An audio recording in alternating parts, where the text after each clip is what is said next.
আমন্ত্রণ দুপুরের বাংলাদেশে। শুরুতেই শিরোনামগুলো জানাবো।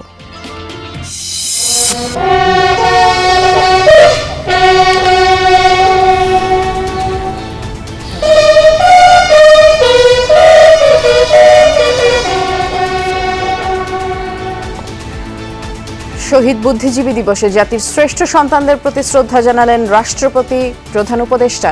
নির্বাচনের মাধ্যমে নতুন বাংলাদেশ বিনির্মাণের প্রত্যয়। যতদিন বাংলাদেশ থাকবে এই বুদ্ধিজীবীদের শ্রদ্ধা নিবেদন এগুলি জাতি সবসময় করবে। আমাদের এত বড় অহংকারের জায়গা তো আর খুবই কম আছে। জাতির সূর্য সন্তানদের প্রতি শ্রদ্ধা জানাতে লোকে লোকারণ্য বুদ্ধিজীবী স্মৃতিসৌধ। সব চক্রান্ত উপেক্ষা করে গণতন্ত্র প্রতিষ্ঠিত হবে, প্রত্যাশা ফখরুলের। বাংলাদেশকে তার বিজয়ের পূর্ব মুহূর্তে মেধাশূন্য করে দেওয়ার গভীর চক্রান্ত। যে কোনো মূল্যেই বাংলাদেশের স্বাধীনতা সার্বভৌমত্বকে অক্ষুণ্ণ রাখব। ওসমান হাদির উপর হামলায় ব্যবহৃত মোটরসাইকেল শনাক্ত, মালিক গ্রেফতার। সন্দেহভাজন ফয়সালের সব ব্যাংক হিসাব জব্দ। সীমান্ত পথে পালিয়েছে কিনা খতিয়ে দেখছে পুলিশ। সীমান্ত পাড়ি দেওয়ার কথা এই সংক্রান্ত তথ্য এই মুহূর্তে আমাদের কাছে নেই, তবে আমরা চেষ্টা করছি, সম্ভাব্য সব জায়গায় অভিযান পরিচালনা করা হচ্ছে। সংস্কারের উদ্দীপনা হারিয়ে গেছে, মন্তব্য ডক্টর দেবপ্রিয়র। রক্ষা হচ্ছে না তথ্যপত্রের ধারাবাহিকতা, স্বচ্ছতা, প্রশ্ন তুলেন নির্বাচনের সার্বিক নিরাপত্তা নিয়েও। গুম নির্যাতনের মামলায় শেখ হাসিনা সহ 17 জনের বিরুদ্ধে অভিযোগ গঠনের রাষ্ট্রপক্ষের শুনানি চলছে। ট্রাইব্যুনালে হাজির করা হয়েছে 15 সেনা কর্মকর্তাকে।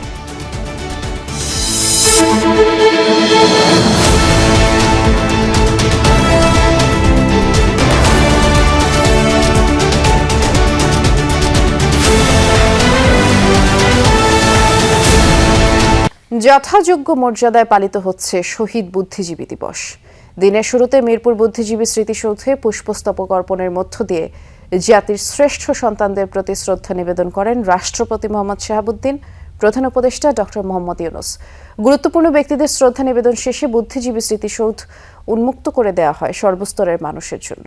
আরও জানাচ্ছেন সহকর্মী ফয়সাল মাহমুদ। 14 ডিসেম্বর বাঙালি জাতির ইতিহাসের সবচেয়ে বেদনাবিধুর একদিন, জাতির জন্য এক মহাশূন্যতার দিন। বিজয়ের ঠিক আগ মুহূর্তেই জাতিকে মেধাশূন্য করতে 1971 সালের এই দিনে বাংলাদেশের কৃতি সন্তানদের হত্যা করে হানাদার বাহিনী ও তাদের দোসররা। দিনের শুরুতে জাতির সূর্য সন্তানদের শ্রদ্ধা জানাতে বুদ্ধিজীবী স্মৃতিসৌধে শুরু হয় রাষ্ট্রীয় আনুষ্ঠানিকতা। রাষ্ট্রীয় আয়োজনের শুরুতে সকাল 7টার কিছু পরেই মিরপুর শহীদ বুদ্ধিজীবী স্মৃতিসৌধে ফুল দিয়ে শ্রদ্ধা জানান রাষ্ট্রপতি মোহাম্মদ শাহাবুদ্দিন। পুষ্পস্তবক অর্পণ করার পর নীরবে কিছুক্ষণ দাঁড়িয়ে থাকেন তিনি। এ সময় বিহুগলে বেজে ওঠে করুণ সুর।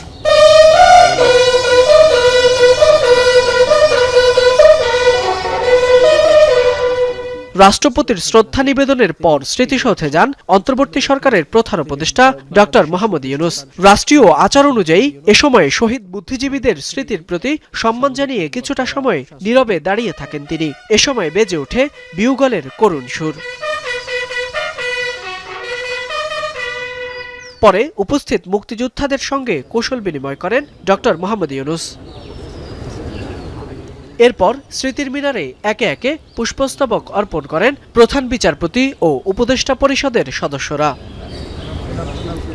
এ সময় মুক্তিযুদ্ধ বিষয়ক উপদেষ্টা ফারুকী আজম বলেন, আগামী নির্বাচনের মাধ্যমে জনগণই নির্মাণ করবে নতুন বাংলাদেশ। সামনে তো একটা নির্বাচন আসছে, সেই নির্বাচনে জনগণ অংশ নেবে, আনন্দ উৎসবের সাথে অংশগ্রহণ করবে এবং তার পরবর্তী পর্যায়ে জনগণের মতামতের ভিত্তিতে যে সমস্ত সরকার আসবে বাংলাদেশে আগামী ভবিষ্যতে, তার জন্য একটা জুলাই সনদ হয়েছে, তারই ভিত্তিতে নতুন বাংলাদেশ গড়ে উঠবে।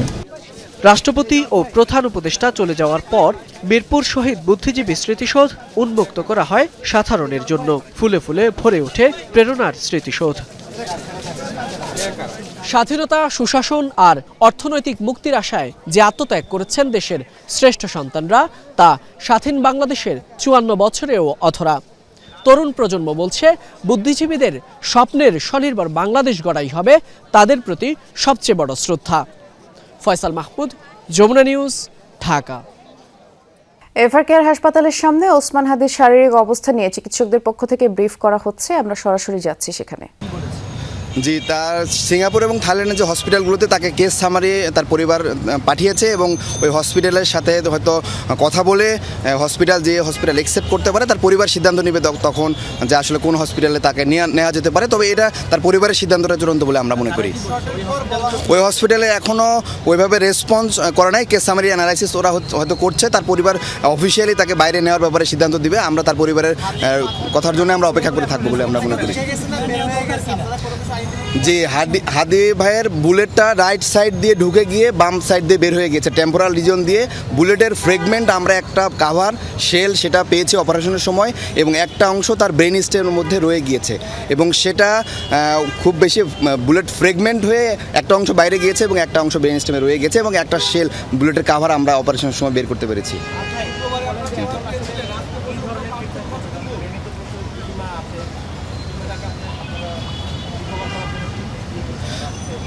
যে তার কনজারভেটিভ ম্যানেজমেন্ট চলছে, তার ব্রেনে যে ইডেমা আছে, চাপ আছে, সেগুলোর জন্য মেডিকেল যে ম্যানেজমেন্ট পসিবল, এটা যে কোনো বিশ্বের সাথে ওয়ার্ল্ড ক্লাস স্ট্যান্ডার্ড তার চিকিৎসাটাই চলছে।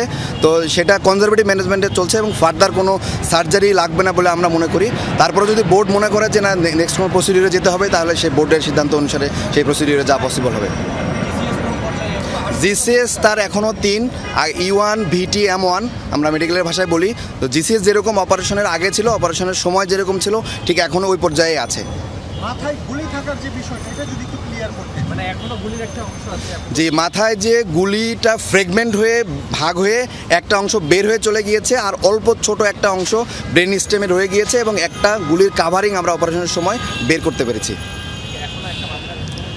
জি জি, স্প্রিন একটা গুলি, সেটা হয়তো ভিতরে ঢোকার পরে ফ্রেগমেন্ট হয়ে যায়, ফ্রেগমেন্টের একটা ছোট অংশ সেটা ব্রেন স্টেমে রয়ে গিয়েছে।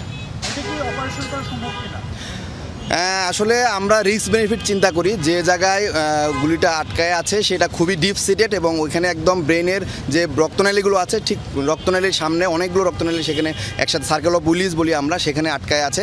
তো আমরা মনে করি যে ব্রেনের যে আমরা অপারেশনটা করেছি, মূলত ব্রেনটাকে স্পেস দেওয়ার জন্য অপারেশনটা করেছি। মাথার হাড্ডির যে খুলিটা বাম পাশ, এই বাম পাশের খুলিটা আমরা কেটে ব্রেনকে একটা স্পেস দিয়েছি। এই যে ব্রেনে ইডেমার কারণে সোয়েলিং হচ্ছে, ব্রেন তো একটা শক্ত কাভারিং বোনের মধ্যে ফিক্স থাকে, যদি স্পেস না পায় তখন ব্রেনের বিভিন্ন অন্যান্য অঙ্গগুলোকে চাপ দেয়। ওই স্পেস ক্রিয়েট করার জন্য মূলত বাম পাশের হাড্ডিটাকে খুলে দেওয়া হয়েছে, একটা স্পেস ক্রিয়েট হচ্ছে, ব্রেনটা এক্সপ্যান্ড করতে পারছে। আসলে ব্রেনের গিয়ে রক্ত বা বুলেট নিয়ে আসার জন্য মূলত অপারেশন করা হয় না, ব্রেনকে স্পেস দেওয়ার জন্য মূলত অপারেশনটা করা হয়েছে।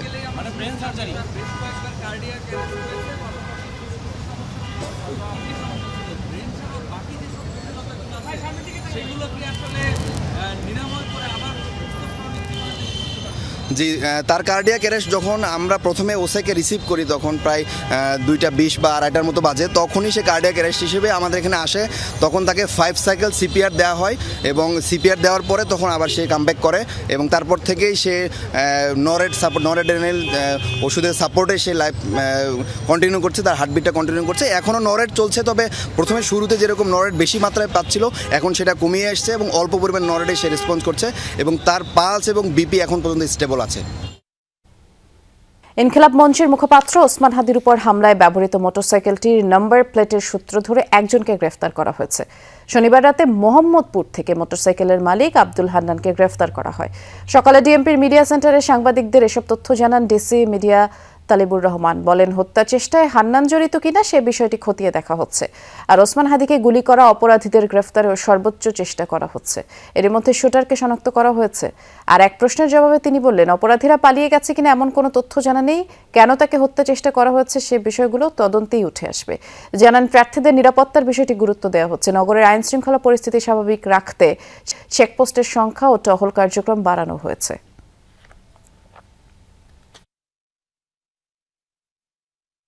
ইতিমধ্যে আমরা ঘটনাস্থলের সিসিটিভি ফুটেজ সংগ্রহ করেছি এবং সেগুলো বিশ্লেষণ করে ঘটনার সাথে জড়িতদের শনাক্ত করার কাজ আরম্ভ করেছি। ইতিপূর্বে আমরা বিভিন্ন মিডিয়ার মাধ্যমে একজনের ছবি প্রকাশ করেছি এবং তাকে গ্রেফতারের জন্য আমরা বিভিন্ন স্থানে অভিযান পরিচালনা করছি।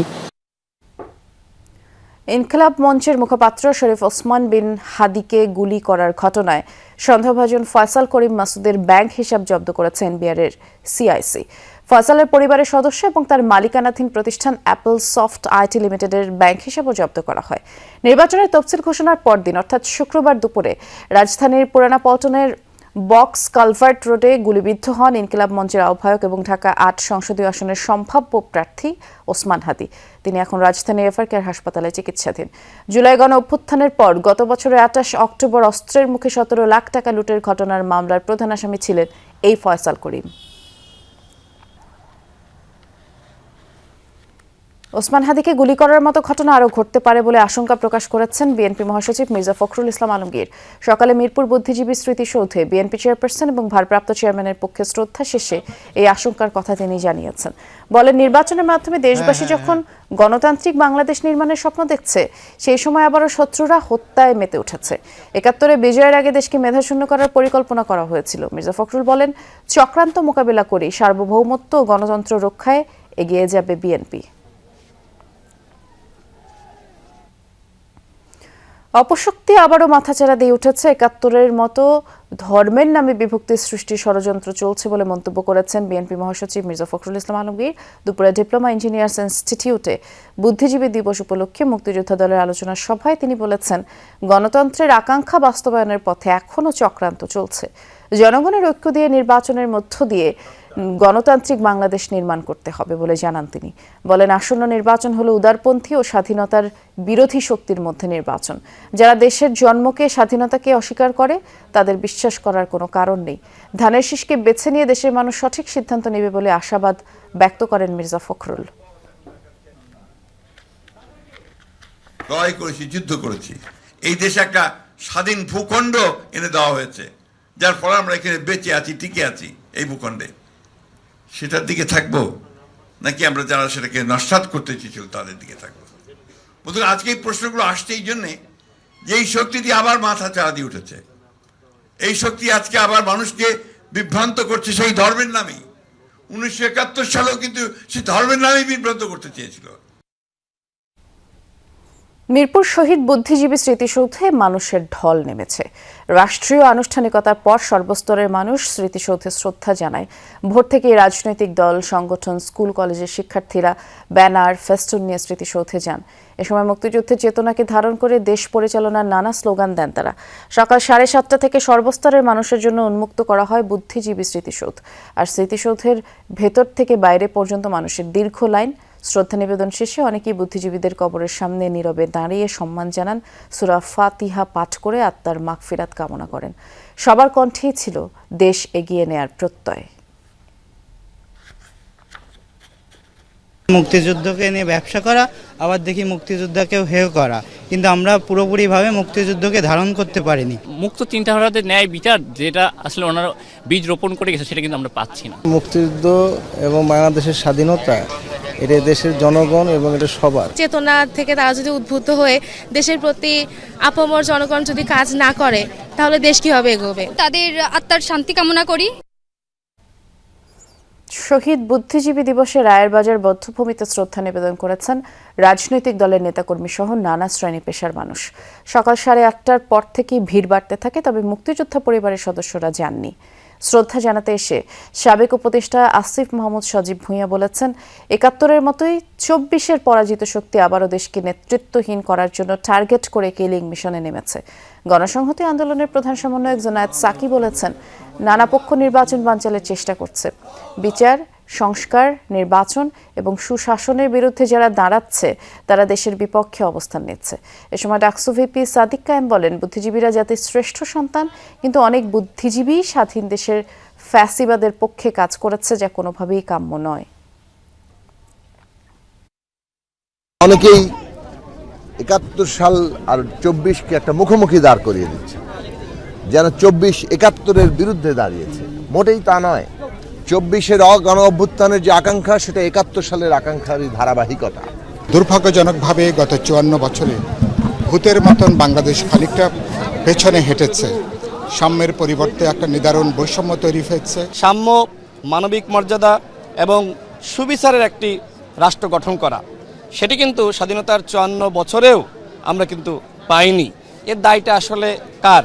এর দায়টা যেমনিভাবে এদেশের জনগণকে নিতে হবে, রাজনৈতিক দলগুলোকে নিতে হবে। আমরা এটা প্রত্যাশা করব যে 71 এবং 24-এর বিপ্লবের মধ্য দিয়ে আমাদের যেই আকাঙ্ক্ষা এবং যে লড়াই শুরু হয়েছে সেটা আমরা বাস্তবায়ন করতে পারবো। সারা দেশে নানা কর্মসূচির মধ্য দিয়ে স্মরণ করা হচ্ছে জাতির সূর্য সন্তানদের দিবসের প্রথম প্রহরে খুলনার গল্লামারী স্মৃতিসৌধে ভিড় জমান নানা শ্রেণী পেশার মানুষ। এ সময় পুষ্পস্তবক অর্পণ করে জাতির শ্রেষ্ঠ সন্তানদের শ্রদ্ধা নিবেদন করে খুলনা কৃষি বিশ্ববিদ্যালয় প্রশাসন, বিভিন্ন সাংবাদিক, রাজনৈতিক, সামাজিক, সাংস্কৃতিক সংগঠন।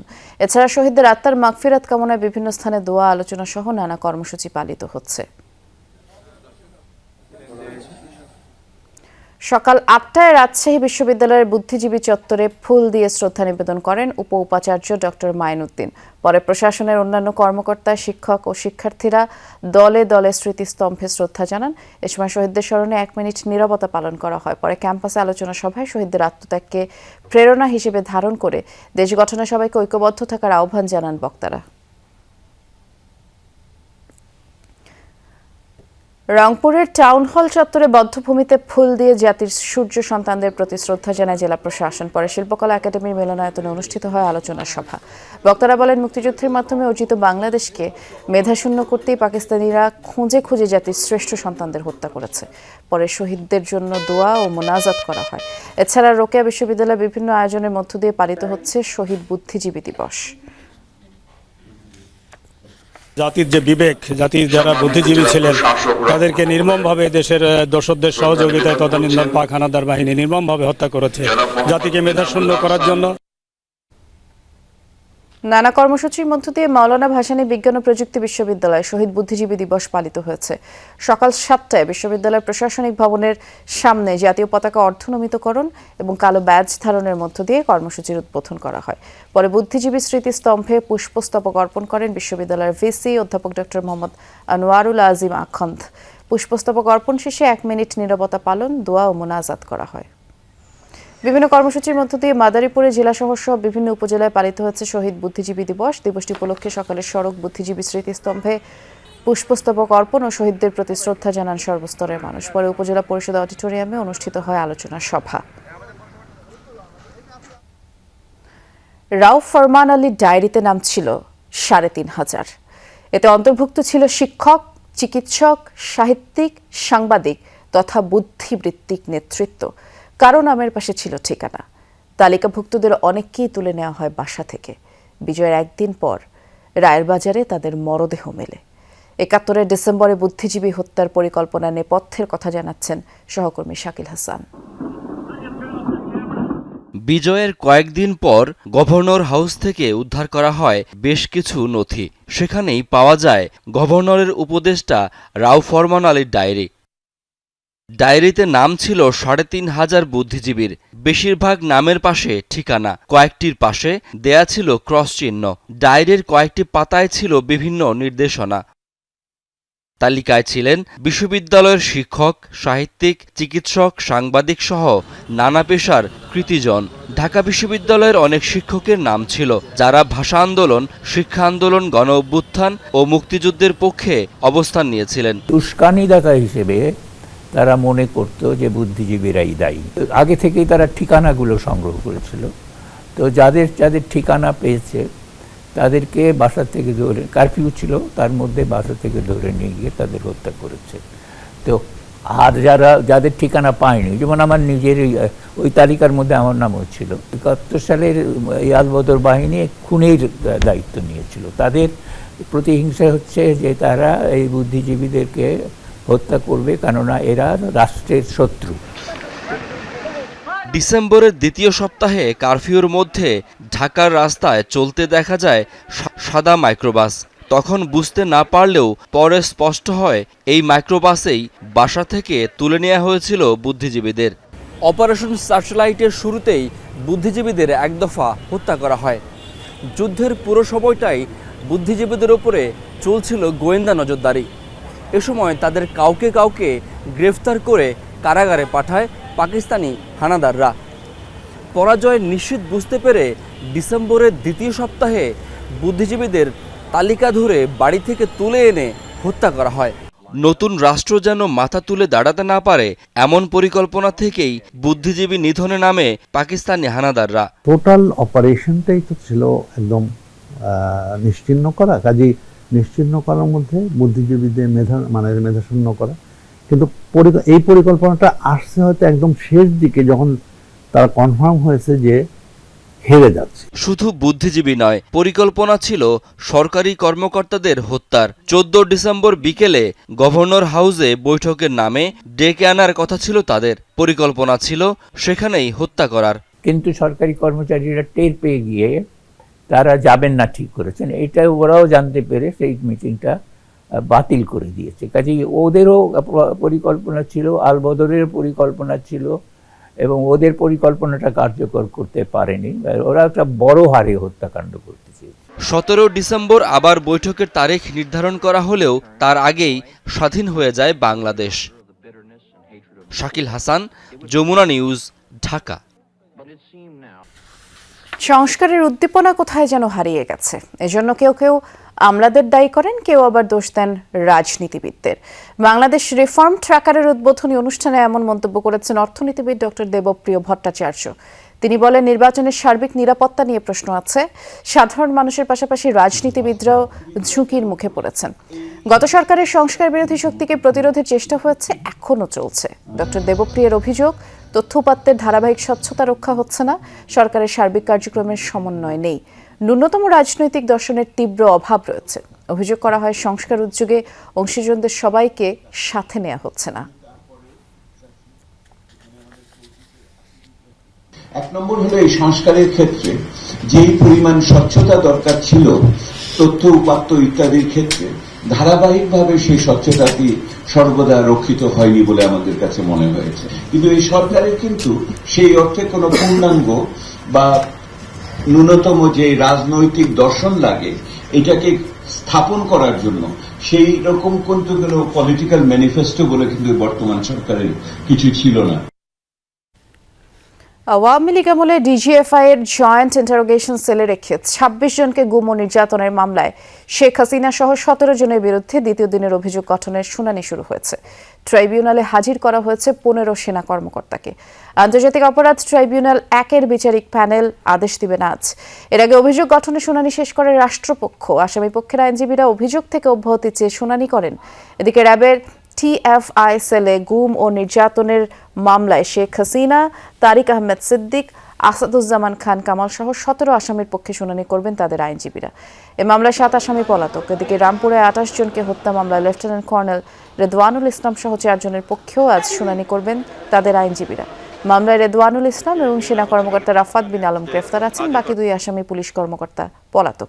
এছাড়া আসলে 6 মরদেহ পোড়ানো 7 জনকে হত্যা মামলায় তদন্তকারী কর্মকর্তার সাক্ষ্য গ্রহণ হবে আজ। সরকার যখন নির্বাচনের দিকে যাচ্ছে তখন একটি ভীতিকর পরিস্থিতি সৃষ্টির অপতৎপরতা চলছে, এমন মন্তব্য করেছেন তথ্য ও সম্প্রচার মন্ত্রণালয়ের দায়িত্ব পাওয়া উপদেষ্টা সৈয়দা রিজওয়ানা হাসান। সকালে সচিবালয়ে দায়িত্ব গ্রহণ করে মন্ত্রণালয়ের কর্মকর্তাদের সাথে তিনি মতবিনিময় করেন। বলেন, নির্বাচনের ভিত নড়বড়ে করতেই ওসমান হাদির উপর আক্রমণ চালানো হয়েছে। তার প্রত্যাশা, নির্বাচনের মাধ্যমে জনগণ অপতৎপরতা ও সন্ত্রাসের বিরুদ্ধে জবাব দেবে। সকল অপরাধীকে ধরার জন্য তৎপর সরকার। হাদির উপর হামলাকারী ফয়সাল করিম আগেও গ্রেফতারের পর কিভাবে জামিনে বের হলো তা নিয়ে সমালোচনার জবাব দেন রিজওয়ানা হাসান। এ প্রসঙ্গে তিনি বলেন, সরকারের মধ্যে সমন্বয় না থাকলে অপরাধ প্রবণতা আরও বাড়ত। সম্প্রচার আইন নিয়ে উপদেষ্টা বলেন, এটি শেষ পর্যায়ে স্বাধীন গণমাধ্যম কমিশন গঠনের কাজ এগিয়ে নিয়ে যাওয়া হবে। সাগর রুনি হত্যাকাণ্ডের বিচারে সরকার অঙ্গীকারবদ্ধ। মানুষ যত নির্বাচন চাচ্ছে, মানুষ যত নির্বাচনমুখী হচ্ছে, সরকার যত কঠোর অবস্থানে যাচ্ছে নির্বাচন নিয়ে, সরকার যত স্পষ্ট অবস্থানে যাচ্ছে নির্বাচন নিয়ে, ততই নির্বাচনের ব্যাপারে বা পরিবেশটা ভীতিকর করে ফেলার জন্যই তো এই কাজগুলো করা হচ্ছে। যে ঘৃণ্য অপরাধটা হয়েছে, সেই ঘৃণ্য অপরাধের অবস্থায় সরকার সর্বোচ্চ এবং সর্বাত্মক প্রচেষ্টা চালায়। ক্রীড়া মন্ত্রণালয়ের নতুন দায়িত্ব পাওয়া আনন্দের, তবে ওসমান হাদির উপর গুলি চালানোর ঘটনার পর দেশে যে পরিস্থিতি বিরাজ করছে সেখানে খুশি হওয়ার কিছু নেই বলে মন্তব্য করেছেন ক্রীড়া উপদেষ্টা ডক্টর আসিফ নজরুল। সকালে সচিবালয়ে যুব ক্রীড়া উপদেষ্টা হিসেবে দায়িত্ব গ্রহণের পরে তিনি কথা বলেছেন। এই মন্ত্রণালয়ের আগের উপদেষ্টা আসিফ মাহমুদ সজীব ভুঁইয়ার নেয়া নানা পদক্ষেপের প্রশংসা করেন নতুন দায়িত্ব নেয়া আসিফ নজরুল। আগের উপদেষ্টা যুব ক্রীড়া ক্ষেত্রে অনেক সফলতা এনে দিয়েছেন, সেই ধারাবাহিকতা এগিয়ে নেওয়ার চেষ্টা করা হবে বলেও জানান তিনি। বলেন, দুর্নীতি বিরোধী অভিযোগের বিরুদ্ধে পদক্ষেপ ও ঢাকার বাইরে স্থানীয় পর্যায়ে ক্রীড়া কার্যক্রমের গতি আনাকেই অগ্রাধিকার দেয়া হবে।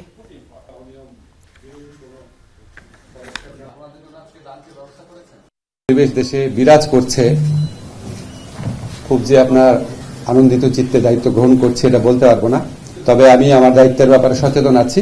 কোন রকম দুর্নীতি বা অনিয়ম বিরোধী কোনো পদক্ষেপ নেওয়ার স্কোপ থাকে তাহলে নিব। আর ঢাকার বাইরে যে স্টেডিয়ামগুলো আছে, তারপর আপনার বিভিন্ন আমাদের মন্ত্রণালয়ের বিভিন্ন অফিস আছে, সেগুলিকে কিভাবে অ্যাক্টিভেট করা যায় সেটা চেষ্টা করব। নারায়ণগঞ্জের ফতুল্লার বুড়িগঙ্গা নদীতে যাত্রীবাহী লঞ্চের ধাক্কায় বালুবাহী একটি বাল্কহেড ডুবে গেছে। সকালে ফতুল্লা লঞ্চঘাটের কাছাকাছি এলাকায় এই দুর্ঘটনা ঘটে। নৌপুলিশ ও প্রত্যক্ষদর্শীরা জানায়, ঢাকা থেকে চাঁদপুরগামী যাত্রীবাহী লঞ্চ বগদাদিয়া 13 পেছন থেকে বাল্কহেডটিকে ধাক্কা দেয়। এতে সাথে সাথেই বাল্কহেডটি নদীতে ডুবে গেলেও চালক সহ অন্য শ্রমিকরা নদীতে ঝাঁপিয়ে পড়ে তীরে উঠে আসে। তবে এই ঘটনায় কোনো হতাহতের খবর পাওয়া যায়নি। উদ্ধার অভিযানের জন্য খবর দেওয়া হয়েছে বিআইডব্লিউটিএ এবং ফায়ার সার্ভিসের ডুবুরি দলকে।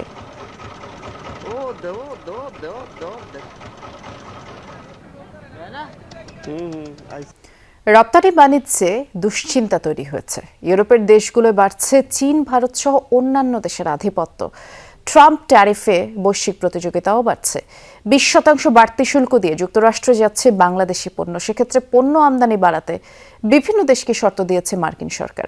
বিশ্লেষকরা বলছেন, শুল্ক চুক্তিতে বাংলাদেশি পণ্য রপ্তানিতেও কোটা নির্ধারণের শর্ত যুক্ত করা উচিত। দেশের রপ্তানি বাণিজ্যে শক্ত ভিত্তি দিয়েছে তৈরি পোশাক খাত। বলা যায়, বস্ত্র খাত থেকে আসছে রপ্তানি আয়ের সিংহভাগ। কিন্তু টানা কয়েক মাস ধরে কমছে পণ্য রপ্তানি। আগের বছরের একই সময়ের তুলনায় গেল নভেম্বরে পোশাক রপ্তানি কমেছে প্রায় 5%। অভ্যন্তরীণ এবং বৈশ্বিক নানা কারণে প্রতিযোগিতার সক্ষমতা হারাচ্ছে বাংলাদেশ। উদ্যোক্তারা বলছেন, সরকারের নানান নীতির বেড়াজালে পোশাক খাতে কমছে প্রবৃদ্ধি। দেশে এই শিল্প, কলকারখানা, ব্যবসা বাণিজ্য, অর্থনীতি কি হলো, কোথায় গেল, এটা সরকারের দেখার বিষয় না। সরকার বিদেশিদের কিভাবে তুষ্ট করবে সেইটা নিয়েই বেশি উদ্গ্রীব আমাদের কাছে মনে হচ্ছে। যেমন লেবার লর ইস্যুতে আইএলওকে কিভাবে তুষ্ট করা যায় সেটা নিয়ে তারা ব্যস্ত। ট্রাম্প ট্যারিফে বৈশ্বিক বাজারেও তৈরি হয়েছে নানামুখী চ্যালেঞ্জ। উচ্চ শুল্ক আরোপের কারণে যুক্তরাষ্ট্র থেকে মুখ ফিরিয়ে নিয়েছে অনেক দেশ। ইউরোপীয় ইউনিয়নভুক্ত দেশগুলোতে বেড়েছে চাপ, বড় হচ্ছে ভারত এবং চীনা পণ্যের বাজার। তাই তুলনামূলক সুবিধায় থাকা বাংলাদেশের বেড়েছে দুশ্চিন্তা। প্রত্যাশা করেছিলাম যে শুল্কজনিত যে একটা সুবিধা পাবো মার্কিন বাজারে, যেটা ট্রাম্প ট্যারিফ বলা হচ্ছে, সেখানে সুবিধা পাওয়ার বদলে এখন সেটা অসুবিধার কারণ হয়ে দাঁড়িয়েছে। সেটা আমরা শুধু ইউএস মার্কেটেই না, সেটা এখন আমরা ওটির ঢেউ লেগেছে এখন ইউরোপের বাজারে, যেখানে চায়না এবং ইন্ডিয়ান পণ্য তারা এখন সেখানে তুলনামূলকভাবে কম মূল্যে তাদের অফার করার কারণে সেখানে আমাদের পণ্য সেখানে আর টিকতে পারছে না। বাংলাদেশি পণ্য রপ্তানিতে 20% বাড়তি শুল্ক ধার্য করেছে মার্কিন সরকার। এজন্য বেশি দাম হওয়া সত্ত্বেও বোয়িং, সয়াবিন, গম সহ নানা পণ্য কিনতে শর্ত জুড়ে দিয়েছে যুক্তরাষ্ট্র। বিশ্লেষকরা বলছেন, দুই দেশের মধ্যে শুল্ক চুক্তিতে যুক্তরাষ্ট্রের মতোই বাংলাদেশি পণ্য নেবার ক্ষেত্রেও কোটা নির্ধারণ করে দেওয়া উচিত। যদি মার্কিন পণ্য আনার জন্য আমরা চুক্তিবদ্ধ হই, তাহলে মার্কিন বাজারেও আমাদের পণ্য যাতে তারা নেয় এবং আমাদের পণ্য যাতে রপ্তানি হয়, অর্থাৎ পূর্ববর্তী বছরের সমান প্রবৃদ্ধি যাতে বর্তমান বছরেও থাকে, এরকম ভাবে যাতে একটা কমিটমেন্ট বা চুক্তি তাদের সাথে হয়, যেটার আলোকে তাদের বায়াররা আমাদের দেশ থেকে নির্দিষ্ট পরিমাণ পণ্য নিতে বাধ্য থাকে। যুক্তরাষ্ট্রের সাথে বাণিজ্য চুক্তি স্বাক্ষর করা নিয়ে কাজ করছে বাংলাদেশ। যুক্তরাষ্ট্রের সাথে বাণিজ্য চুক্তি স্বাক্ষর করা নিয়ে কাজ করছে বাংলাদেশ। রিমন রহমান, যমুনা নিউজ, ঢাকা। ঝাড়ু নিয়ে রাস্তা পরিষ্কার করতে নামলেন রাজস্থানের মুখ্যমন্ত্রী ভজনলাল শর্মা। রাজ্য জুড়ে পরিচ্ছন্নতা অভিযান এবং শ্রমদান কর্মসূচির অংশ হিসেবেই এই তৎপরতা দেখান বিজেপি নেতা। এর মধ্যে সামাজিক যোগাযোগ মাধ্যমে তার ছবি ভাইরাল হয়েছে। একদিকে যেমন সমর্থকরা প্রশংসায় ভাসাচ্ছেন, সমালোচনাও চলছে। অভিযোগ, লোক দেখানো কাজ করছেন তিনি। কিছুদিন পরপরই নেতাদের এমন সামাজিক কার্যক্রমে অংশ নিতে দেখা যায়, তবে আদতে রাজ্যের কোনো পরিবর্তন আসে না। যুক্তরাষ্ট্রের রোড আইল্যান্ডে ম্যাস শুটিংয়ের ঘটনায় দেশজুড়ে তোলপাড় চলছে। ব্রাউন ইউনিভার্সিটির মতো বিখ্যাত শিক্ষা প্রতিষ্ঠানে বন্দুকধারীর হামলায় নিরাপত্তা নিয়ে শঙ্কায় স্থানীয়রা। এখনও ধরাছোঁয়ার বাইরে হামলাকারী। সন্দেহভাজনের সন্ধানে চিরুনি অভিযান চলছে। বিশ্ববিদ্যালয় শনিবারের ওই গোলাগুলির ঘটনায় 2 জন নিহত হয়েছেন, গুরুতর আহত হয়েছেন অন্তত 9 জন। কড়া নিরাপত্তার চাদরে রোড আইল্যান্ড। হলুদ টেপের বেষ্টনীতে লকডাউনে ব্রাউন ইউনিভার্সিটি সংলগ্ন এলাকা। শিক্ষার্থীদের গতানুগতিক একটি দিন পরিণত হয়েছে বিভীষিকায়। শনিবার বিকেলে কালো পোশাক আর মাস্ক পরে বিশ্ববিদ্যালয় প্রাঙ্গণে প্রবেশ করে অজ্ঞাত বন্দুকধারী। পরীক্ষার্থীদের লক্ষ্য করে শুরু করে এলোপাতাড়ি গুলি। এ ঘটনার প্রায় ঘণ্টাখানেক আগেই একটি গবেষণাগারের কাছে বন্দুকধারীর গতিবিধি টের পায় বিশ্ববিদ্যালয় কর্তৃপক্ষ। শিক্ষার্থীদের সরে যাওয়ার নির্দেশনা দিয়ে জরুরি সতর্কবার্তাও পোস্ট করে অফিসিয়াল ওয়েবসাইটে। তবে নিরাপত্তা বাহিনীর ব্যবস্থা নেওয়ার আগেই অপ্রত্যাশিত হামলায় হয় হতাহতের ঘটনা। পালাতেও সক্ষম হয় বন্দুকধারী। সন্দেহভাজনকে আটকে রোড আইল্যান্ড জুড়ে চলে চিরুনি অভিযান। মোতায়েন করা হয় পুলিশের 4 শতাধিক সদস্য। হামলাকারীর পরিচয় শনাক্তে খতিয়ে দেখা হয় সিসিটিভি ফুটেজ। উদ্ধার করা সিসিটিভি ফুটেজে সন্দেহভাজন ব্যক্তিকে ভবন থেকে বের হতে দেখা গেছে। আমরা ক্যাম্পাসের সবগুলো নিরাপত্তা ক্যামেরার ফুটেজ ভালোমতো খতিয়ে দেখছি। মুখোশধারীর পরিচয় বের করতে তদন্ত চলছে।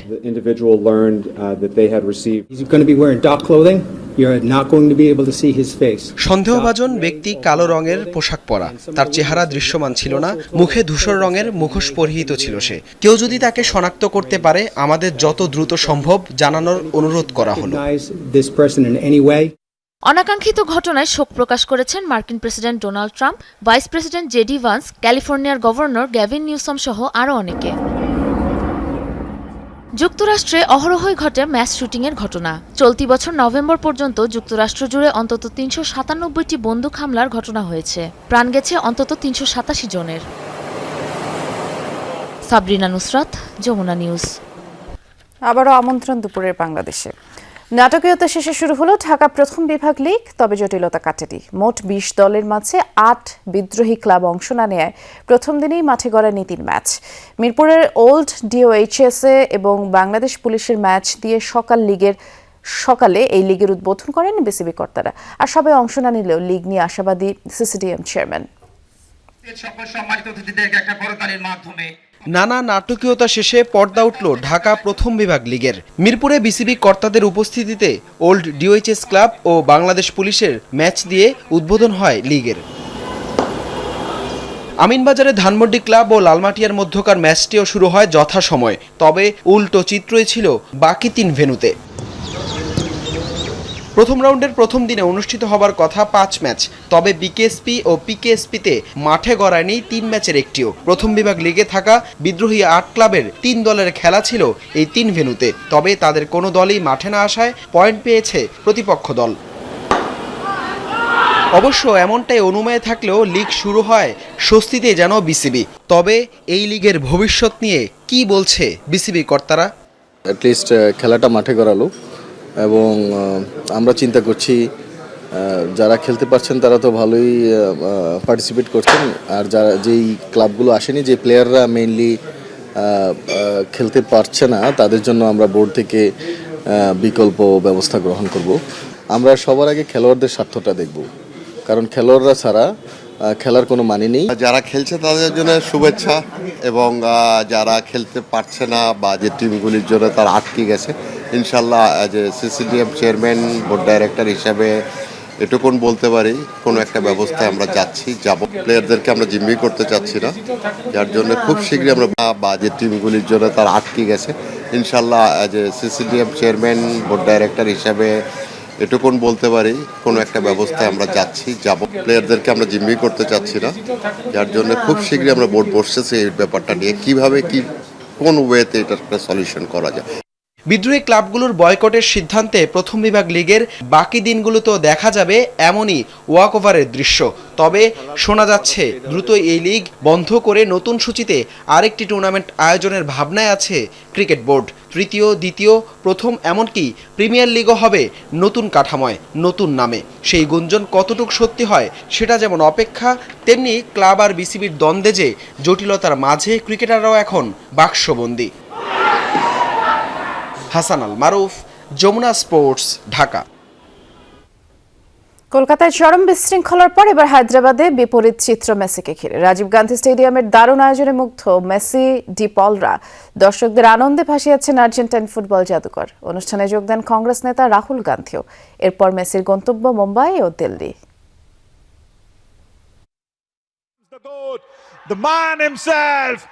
লিওনেল মেসির গোট ট্যুর ভাঙচুর আর বিশৃঙ্খলার মধ্য দিয়ে কলকাতা পর্ব শেষ হওয়ার পর শনিবার সন্ধ্যায় হায়দ্রাবাদে পৌঁছান আর্জেন্টাইন কিংবদন্তি।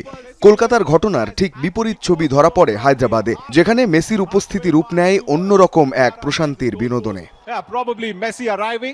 হায়দ্রাবাদের রাজীব গান্ধী আন্তর্জাতিক স্টেডিয়ামে সংক্ষিপ্ত উপস্থিতিতেই দর্শকদের মুগ্ধ করেছেন লিও। বাঁ পায়ের নিখুঁত শটে একের পর এক বল গ্যালারিতে পাঠিয়ে ভক্তদের উল্লাসে মাতান আর্জেন্টাইন তারকা। দর্শকদের উদ্দেশ্যে হাত নেড়ে শুভেচ্ছাও জানান তিনি। গোট ইন্ডিয়া ট্যুরের অংশ হিসেবে ইন্টার মায়ামি সতীর্থ লুইস সুয়ারেজ ও রদ্রিগো ডি পলকে নিয়ে স্টেডিয়ামে পৌঁছান মেসি। সে সময় সেখানে চলছিল একটি প্রদর্শনী ম্যাচ, যেখানে তেলেঙ্গানার মুখ্যমন্ত্রী রেভান্ত রেড্ডিও কিছুক্ষণ খেলেন। ভিআইপি বক্স থেকে খেলা দেখেন মেসি, সুয়ারেজরা। পরে মাঠে নেমে দুই দলের খেলোয়াড়দের সঙ্গে করমর্দন করেন মেসি, দেন অটোগ্রাফ এবং সবার সঙ্গে ছবিও তোলেন। ডি পল ও সুয়ারেজের সঙ্গে বল আদান প্রদান করেন রেভান্ত রেড্ডি। দুবার বল জালেও পাঠান মেসি। খুদে ফুটবলারদের সঙ্গেও সময় কাটান এই মহাতারকা।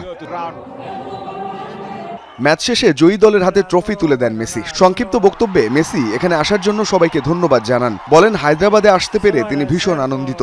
কথা বলেন ডিপলও। ডিপল জানান তার জন্য এটি বিশেষ এক সন্ধ্যা। ধন্যবাদ জানান ভক্তদের ভালোবাসার জন্য। আবার বিশ্বকাপ জেতার প্রত্যাশার কথাও জানান। পরে কংগ্রেস নেতা রাহুল গান্ধীও অনুষ্ঠানে যোগ দেন। মুখ্যমন্ত্রী রেভান্ত রেড্ডি ও রাহুল গান্ধীকে আর্জেন্টিনা জাতীয় দলের 10 নম্বর জার্সি উপহার দেন মেসি। এরপর স্টেডিয়াম ত্যাগ করেন আর্জেন্টিনার ফুটবল জাদুকর। এর আগে কলকাতার সল্টলেক স্টেডিয়ামে মেসির উপস্থিতি ঘিরে বিশৃঙ্খলা দেখা দেয়। ভারতীয় গণমাধ্যমের দাবি, মাত্র 20 মিনিট স্টেডিয়ামে ছিলেন তিনি। রাজনৈতিক নেতা ও অভিনেতাদের ভিড়ে অনেক সাধারণ দর্শক মেসিকে দেখতে না পাওয়ায় তার চলে যাওয়ার পর ভাঙচুর শুরু হয়। ঘটনায় আন্তর্জাতিক গণমাধ্যমেও খবর প্রকাশিত হয়। পশ্চিমবঙ্গের মুখ্যমন্ত্রী মমতা ব্যানার্জি দুঃখ প্রকাশ করে তদন্তের ঘোষণা দেন। উদ্যোক্তা শতদ্রু দত্তকে বিমানবন্দর থেকে আটক করে পুলিশ। কলকাতা ও হায়দ্রাবাদের পর মুম্বাই হয়ে দিল্লি সফরের মধ্য দিয়ে মেসির ভারত সফর শেষ হওয়ার কথা রয়েছে। রঞ্জন শান্ত, যমুনা স্পোর্টস। এই ছিল দুপুরে বাংলাদেশের প্রথম ঘন্টার আয়োজনে। এর পরের ঘন্টার আয়োজন নিয়ে ফিরবেন সহকর্মী ছোঁয়া খন্দকার।